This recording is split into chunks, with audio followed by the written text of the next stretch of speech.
Hi guys! So, just finished work and you see naman na naka-makeup tayo. So, ito yung pinakaayaw ko nangyayari sa trabaho, yung mag-makeup talaga, girl. So, mainit din naman, so maliligo tayo.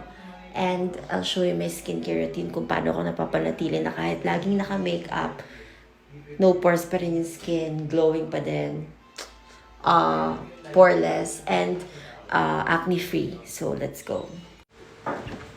Yeah, so this is the most important part of my skincare. Ayan, the Acne Lemon Facial Serum from Capadosa. And nilalagay ko siya sa ref para best siya na cool.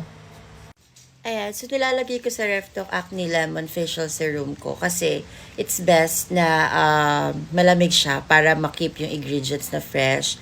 And meron tong soothing effect. Like, kung acne prone kayo, yung marami kayong acne, ganyan, meron siyang soothing effect or cooling effect na parang spa-like. Parang kayo nagpa-facial, ganyan. And grabe yung instant banat na ibibigay niya sa face ninyo after niyo siyang i-apply. So, ito yung favorite part ng skincare ko. So, nakapag-toner na ako.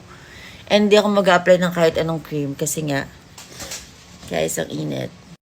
And so, this serum, nakakabawas siya ng redness, ng puffiness, and also perfect siya for sensitive and acne-prone skin. So ako, hindi ako acne-prone pero oily skin ako. So perfect tong Acne Lemon Facial Serum.